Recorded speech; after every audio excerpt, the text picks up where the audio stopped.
Hi, I'm Rick Kaler. Thanks for joining me. Whether you're pleased or disappointed with the outcome of the presidential election, the question to ask now is, what does this mean to me? If you have wealth, the implications aren't very good. Keeping the current tax code would take some type of lame duck session compromise in Congress, which Speaker Boehner has said is improbable.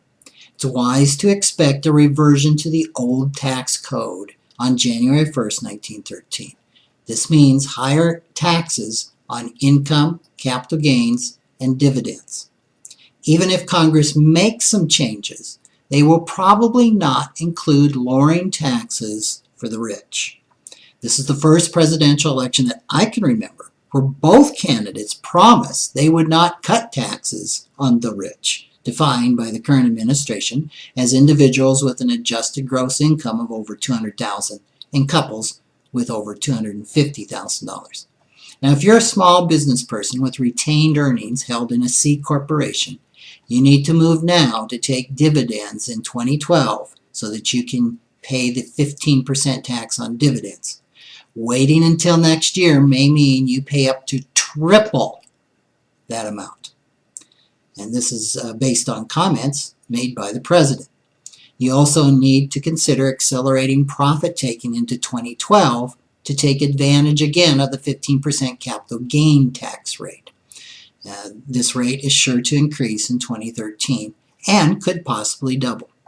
The largest market drop right after Election Day this year was probably a result of investors harvesting gains for this very purpose. If history had been any indicator, the president would have lost handily. Never before has a sitting president overcome so many negative economic issues to win re-election. The takeaway here is that the U.S. has fundamentally changed. There is a growing disdain for people who have wealth and a notion that they owe society for their success. If you have wealth, you do not want to appear as if you do. If you've not done so, it's time to get very serious about doing some good asset protection planning to provide a firewall for you against those who feel they deserve your wealth more than you do. We can also expect the President and Congress to continue on the path of creating more regulations for all business owners. Not only does this make it harder for those wanting to pursue the old American dream of starting a new business, it will drive up costs on everything while it drives productivity down. More regulations will affect your pocketbook in many ways. For example, while investors and their independent financial advisors need a healthier, more business-friendly regulatory environment, they're not going to see that anytime soon. One study suggests that proposed legislation aimed at independent advisors would raise our costs over $50,000 a year to comply with a plethora of new regulations. Some of those restrictions would even make it illegal for me to publish a blog. When it comes to investments, it's time to rely on the fundamentals we've preached forever. You must be globally diversified in many asset classes. You do not want a majority of your assets to be invested disproportionately in any one country, including the U.S.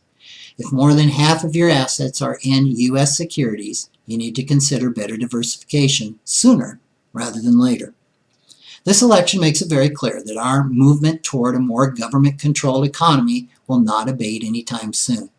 Rather than bemoaning this new normal, this new economic climate, free market proponents and capitalists are going to be wiser to focus on working within it. This includes taking appropriate action to protect yourself, your families, and your investments. As always, wise investors will avoid knee-jerk responses to political and economic shifts, remembering to focus on the long term. Thanks for joining me.